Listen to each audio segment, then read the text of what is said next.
Hello बच्चों, जय हिंद। Welcome to ITLC online. आज हम लोग cell the unit of life का लास्ट टॉपिक पढ़ेंगे। सबसे पहले हम लोग बात करेंगे माइटोकॉन्ड्रिया की, प्लास्टिड की। इसके साथ लास्ट में हम सेल डिवीजन की बात करेंगे, माइटोसिस और meiosis.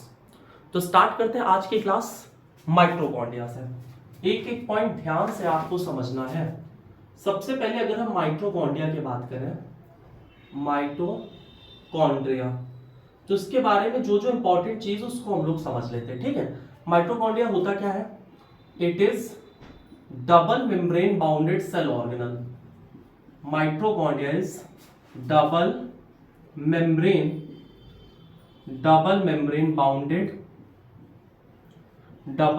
Bounded cell organelle.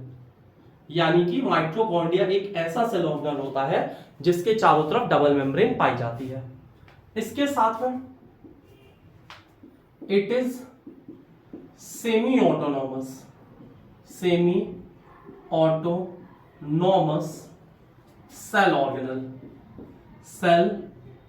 Organelle. ये सेमी ऑटोनॉमस सेल ऑर्गेनल है। बात आती है सेमी ऑटोनॉमस का मतलब क्या होता है। तो सेमी ऑटोनॉमस का मतलब होता है ऐसे सेल ऑर्गेनल जो अपनी प्रोटीन खुद से बना लेते हैं, कुछ प्रोटीन, लेकिन कुछ प्रोटीन के लिए उनको न्यूक्लियस पे डिपेंड होना होता है। तो कहने का क्या मतलब है, माइटोकॉन्ड्रिया अपनी कुछ प्रोटीन खुद से बना लेता है और कुछ प्रोटीन के लिए न्यूक्लियस पे डिपेंड होता है। तो ये पूरी तरह से ऑटोनॉमस ना होके सेमी ऑटोनॉमस सेल ऑर्गेनल है। और ऐसे सेल ऑर्गेनल की खास बात क्या होती है? सेमी ऑटोनॉमस सेल ऑर्गेनल की खास बात ये होती है कि mitochondria have their own DNA. इनके पास खुद का डीएनए होता है और खुद का राइबोसोम होता है जिससे खुद की प्रोटीन बना लेते हैं। राइबोसोम कौन सा होता है इनके पास?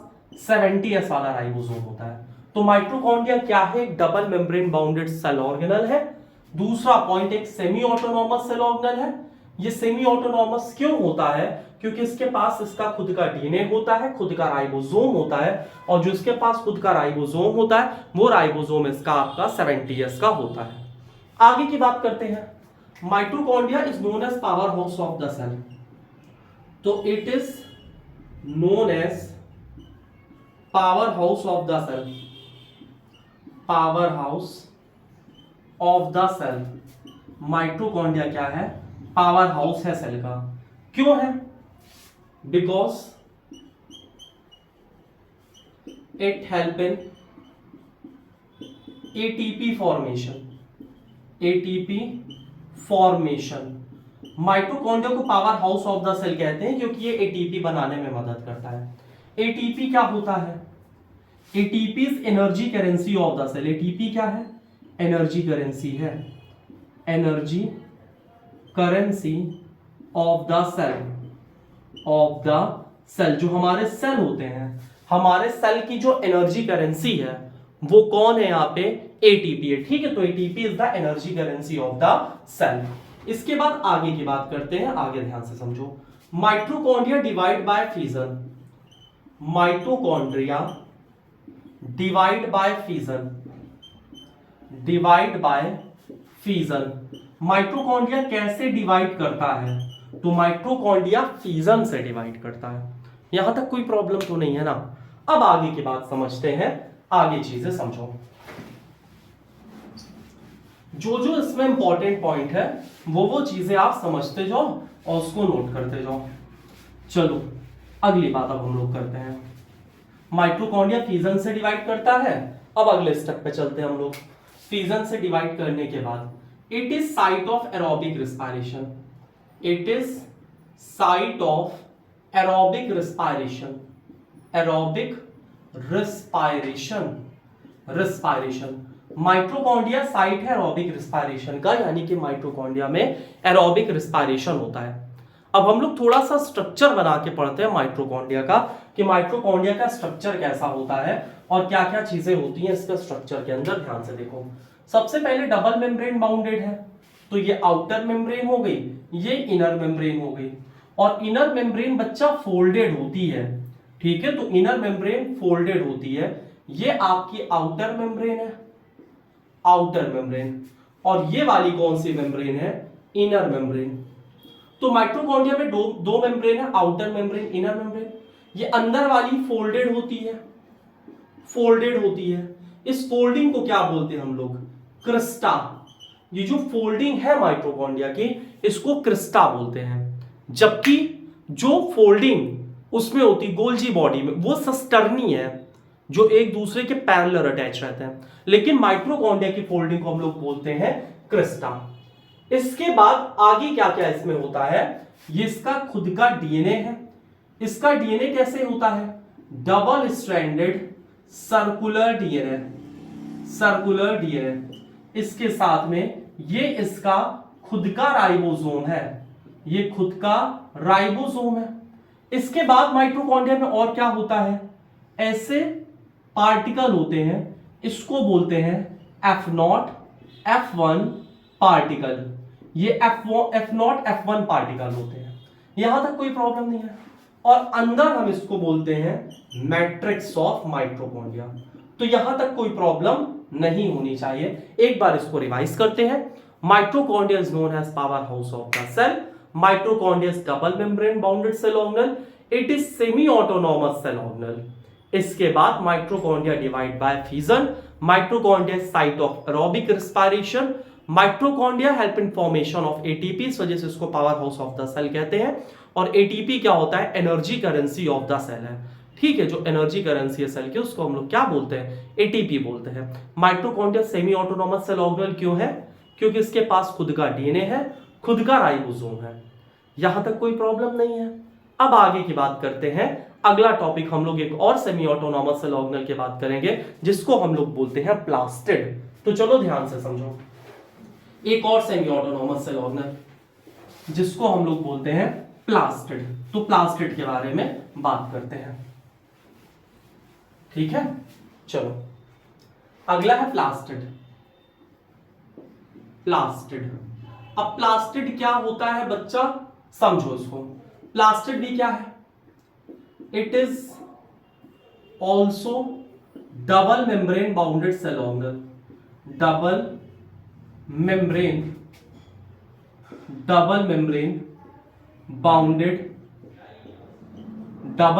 Bounded cell organelle, cell organelle. ठीक है, तो प्लास्टिड क्या है, plastid is a double membrane bounded cell organelle. Plastid एक ऐसा सेल ऑर्गेनेल है जिसके चारों तरफ डबल मेम्ब्रेन होती है। इसके बाद it is also semi autonomous, it is also semi autonomous, ये भी सेमी ऑटोनॉमस होता है। इसका मतलब it have its own DNA, it's own DNA, खुद का डीएनए होता है, एंड इट्स ओन राइबोसोम। इसके पास भी खुद का डीएनए होता है, खुद का राइबोसोम होता है। अब जो प्लास्टिड होता है, plastid found only in plant. Plastid कहां पाया जाता है बच्चा, प्लांट में। एनिमल में प्लास्टिड एब्सेंट होता है, ये आपको याद रखना है। इसके बाद plastid have different pigment. Plastid के पास अलग अलग तरह का पिगमेंट होता है। जैसे कौन कौन सा पिगमेंट होता है, क्लोरोफिल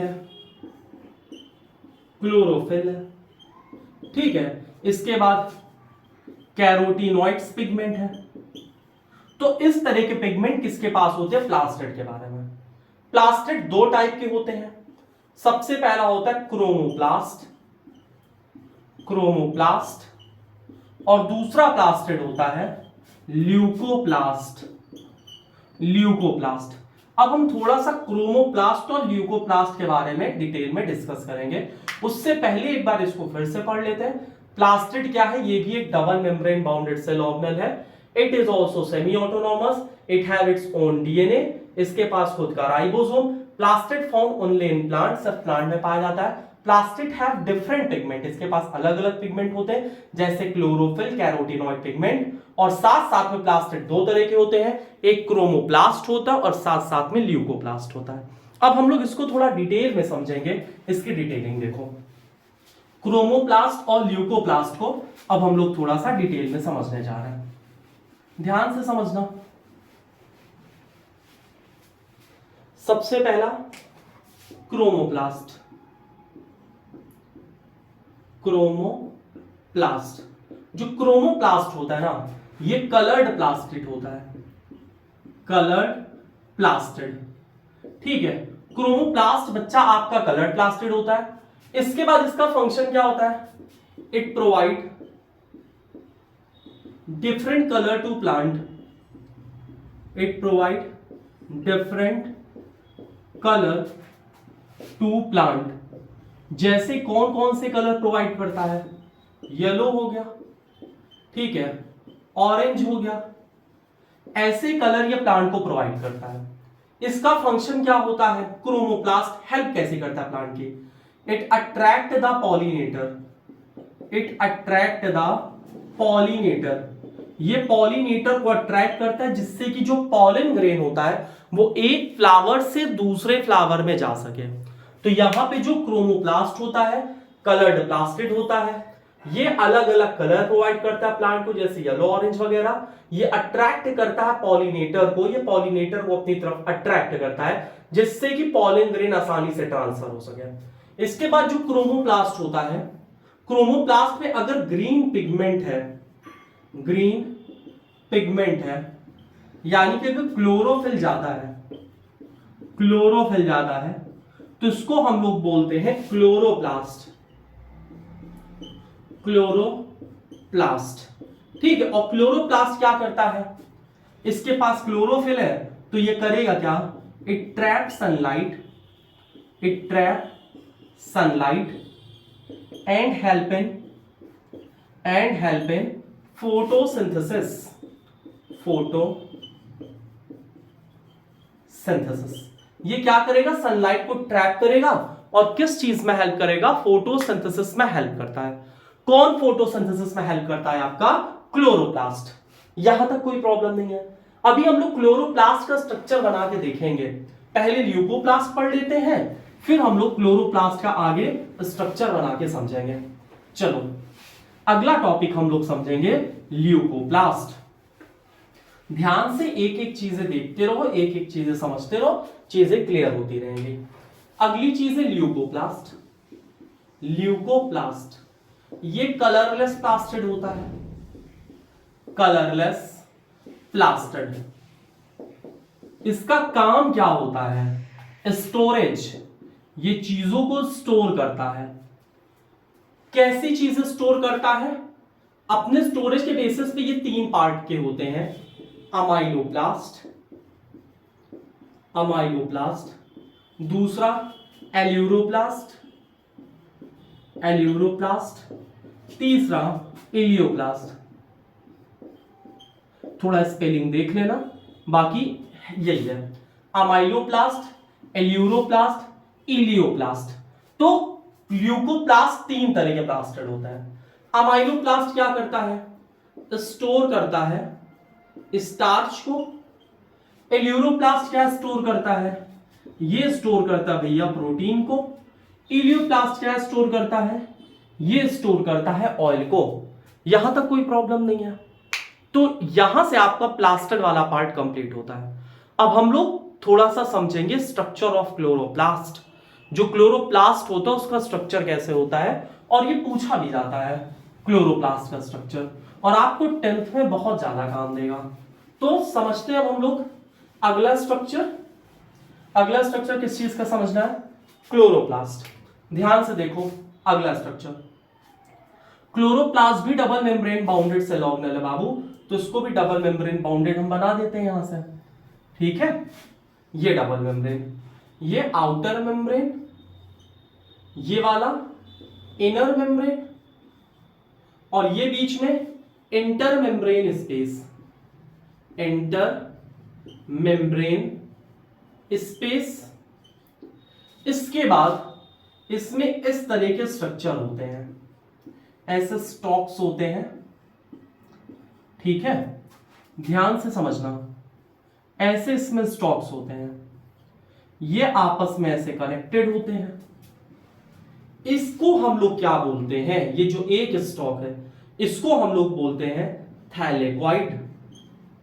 थैलेकॉइड। इस पूरे को क्या बोलते हैं, ग्रेना। ग्रेना। इसको क्या बोलते हैं, स्ट्रोमा, लैमेला। यहां तक कोई प्रॉब्लम नहीं है।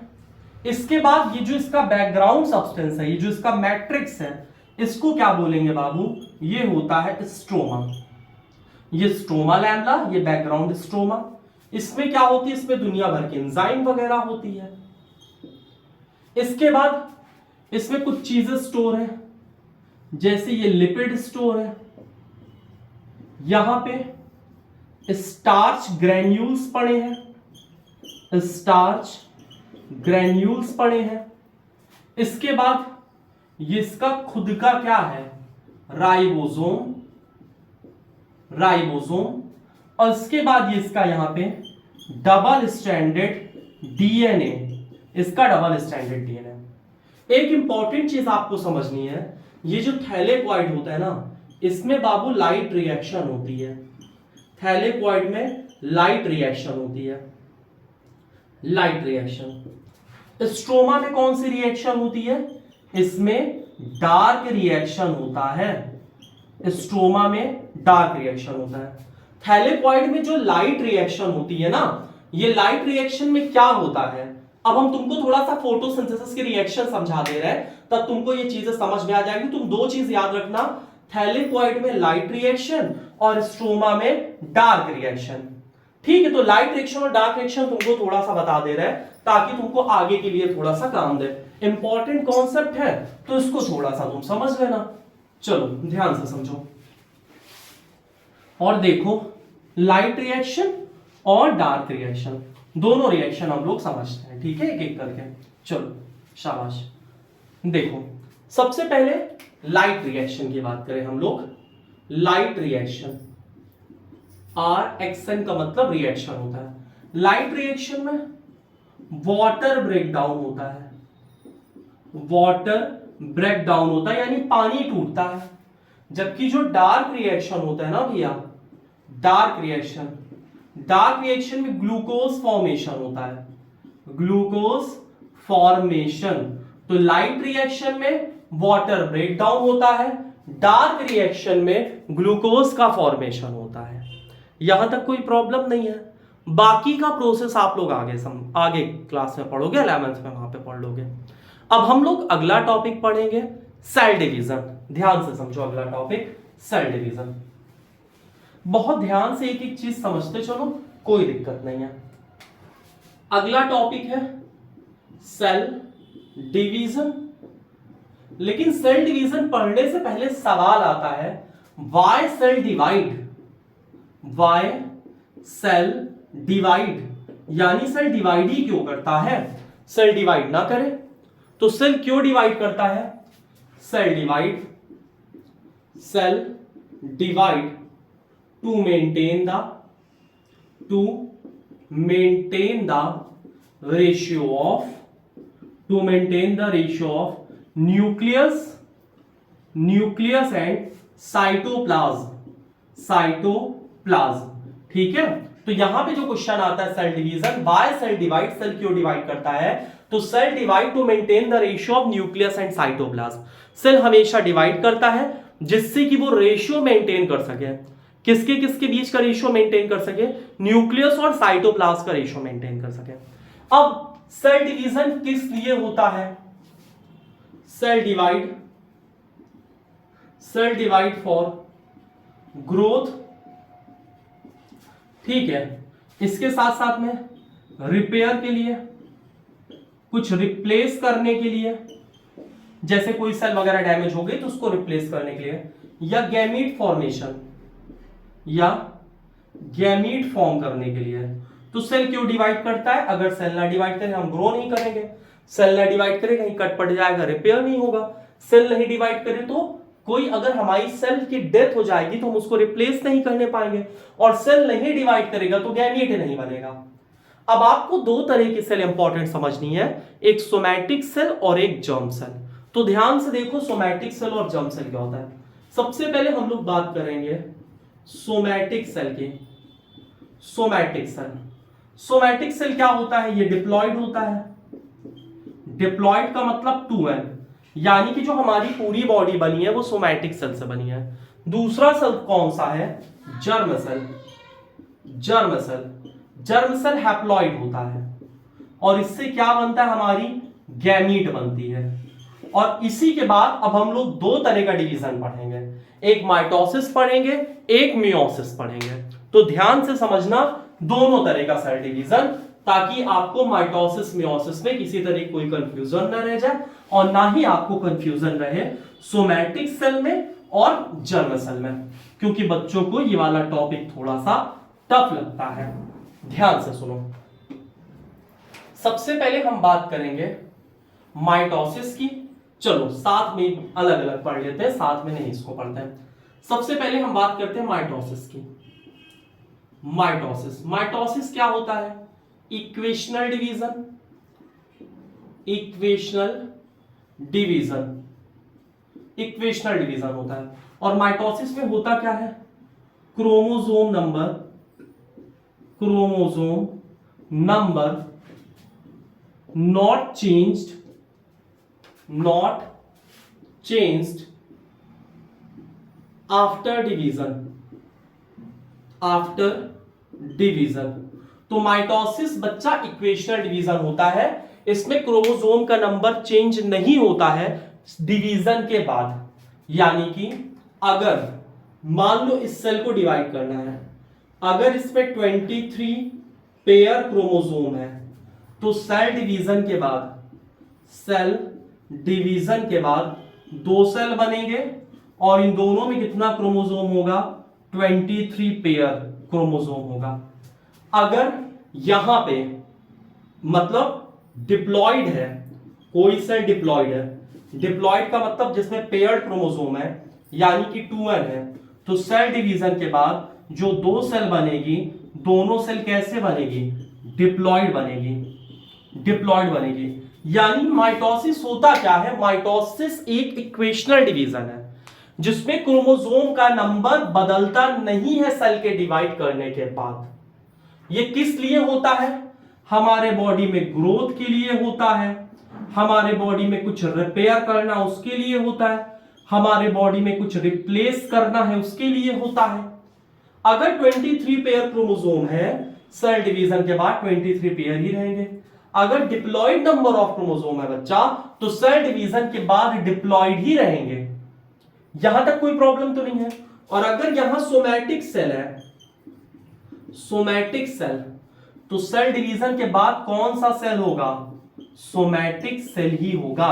जो आपके बॉडी के सारे सेल्स है वो सोमैटिक सेल है। यहां तक कोई प्रॉब्लम नहीं है। अब मियोसिस समझते हैं, मियोसिस होता क्या है? ध्यान से देखो, माइटोसिस हो गया है, अब मियोसिस समझते हैं। Meiosis, meiosis, mitosis equational division था, मियोसिस कैसा डिवीजन है? Reductional, reductional division. Reductional division का मतलब यहां क्रोमोसोम का नंबर जो है, क्रोमोसोम नंबर यहां हाफ हो जाता है आफ्टर सेल डिवीजन। तो मियोसिस कैसा डिवीजन है? Reductional division. यहां क्या होता है? Chromosome number become half, chromosome number become half after division, after division. और ये किस लिए होता है मियोसिस? गैमीट फॉर्मेशन के लिए, गैमीट फॉर्मेशन के लिए मियोसिस होता है। यहां तक बात समझ में आई? आगे समझो इसमें चेंजेस क्या क्या आते हैं। मियोसिस दो तरह का होता है, मियोसिस 1, मियोसिस 2। माइटोसिस के लास्ट में, जो इसके पहले हमने पढ़ा था, माइटोसिस के लास्ट में दो सेल बनते हैं और मियोसिस 1, मियोसिस 2 के बाद 4 सेल बनते हैं। और ये रिडक्शनल डिवीजन होता है, इसमें क्रोमोसोम का नंबर हाफ हो जाता है। कैसे होता है समझते हैं। अगर यहां 23 पेयर क्रोमोसोम है तो मियोसिस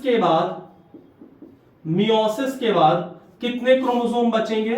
23 क्रोमोसोम। अगर यहां कोई डिप्लॉइड सेल है तो मियोसिस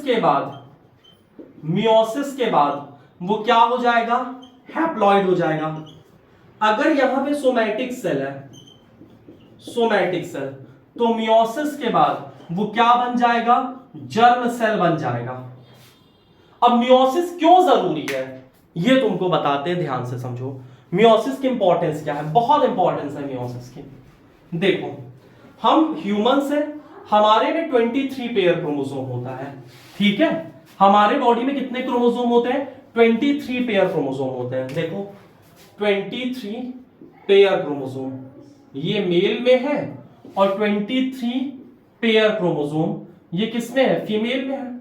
अगर मेल में माइटोसिस हो गया और माइटोसिस से मेल ने स्पर्म बना लिया, स्पर्म क्या होता है?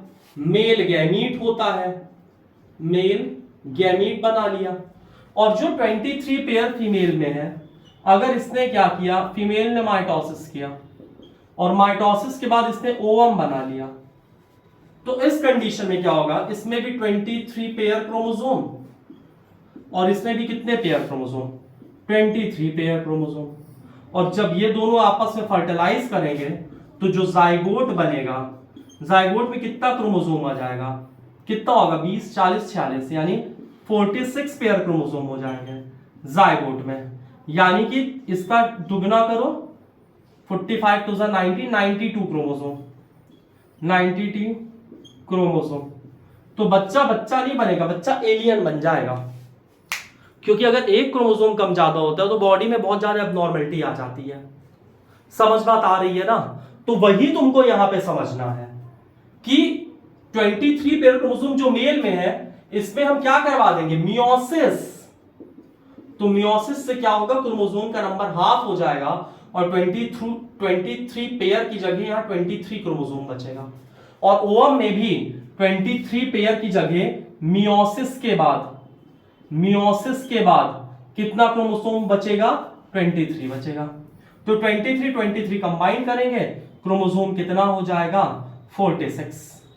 46, या इसको बोल दो 23 पेयर क्रोमोसोम। तब जाके फिर ये original body form, original chromosome number maintain करने पाएगा, जैसा कि होमो सैपियंस यानी इंसानों में होता है। आई होप आपको यहां तक चीजें समझ में आई होंगी। अभी तक हमने क्या पढ़ा? Mitochondria is a semi autonomous cell organelle. Mitochondria is power house of the cell. Mitochondria help in formation of ATP, so जैसे पावर हाउस कहते हैं। ATP is energy currency of the cell. ATP का full form होता है adenosine triphosphate. एक ATP टूटता है, energy निकलती है 30.5 किलो जूल पर मोल। इसके बाद जो माइटोकॉन्ड्रिया होता है, इसमें F0 F1 पार्टिकल पाए जाते हैं, साथ में डबल स्ट्रैंडेड सर्कुलर डीएनए होता है, और जो इसका राइबोसोम होता है वो 70S का होता है। जबकि प्लास्टिड की बात करें, ये भी सेमी ऑटोनॉमस सेल ऑर्गेनल है। अच्छा, माइटोकॉन्ड्रिया में एक और क्वेश्चन पूछा जाता है, mitochondria is the site of aerobic respiration. इसके बाद जो प्लास्टिड होता है, प्लास्टिड पिगमेंट के बेसिस पे क्रोमोप्लास्ट होता है, ल्यूकोप्लास्ट होता है। अगर कलर पिगमेंट है तो क्रोमोप्लास्ट हो जाएगा, ग्रीन कलर्ड है तो क्लोरोप्लास्ट हो जाएगा, कलरलेस है ल्यूकोप्लास्ट हो जाएगा। ल्यूकोप्लास्ट स्टोरेज का काम करता है। 3 पार्ट होते हैं, amyloplast, aleuroplast, elaioplast. Amyloplast starch store करता है, एल्यूरोप्लास्ट प्रोटीन स्टोर करता है, और इलियोप्लास्ट ऑयल स्टोर करता है। इसके बाद आपने अगली चीज पढ़ी है कि सेल डिवीजन, सेल डिवाइड क्यों करता है? To maintain the ratio of nucleus and cytoplasm. 2 division होते हैं, एक माइटोसिस होती है, एक मियोसिस होता है। माइटोसिस इक्वेशनल डिवीजन होता है, मियोसिस रिडक्शनल डिवीजन होता है। माइटोसिस से क्रोमोसोम के नंबर मेंटेन रहते हैं, ये ग्रोथ में हेल्प करता है, रिपेयर में हेल्प करता है, और साथ साथ में रिप्लेस करने में हेल्प करता है अगर कोई सेल डैमेज हो जाती है। जबकि मियोसिस रिडक्शनल डिवीजन होता है, और मियोसिस में क्या होता है, जो क्रोमोसोम के नंबर होते हैं हाफ हो जाते हैं और गैमेट फॉर्मेशन में मदद करता है। अगर सोमैटिक सेल है उसमें माइटोसिस हुआ तो सोमैटिक सेल ही रहेगा, अगर सोमैटिक सेल है उसमें मियोसिस हुआ तो वो जर्म सेल हो जाएगा, यानी क्रोमोसोम के नंबर उसमें हाफ हो जाएंगे। माइटोसिस के लास्ट में 2 सेल बनता है, मियोसिस के लास्ट में 4 सेल बनता है, क्योंकि मियोसिस 1 मियोसिस 2 होता है। आई होप आपको क्लास समझ में आई होगी। मिलते हैं नेक्स्ट क्लास में, तब तक के लिए जय हिंद।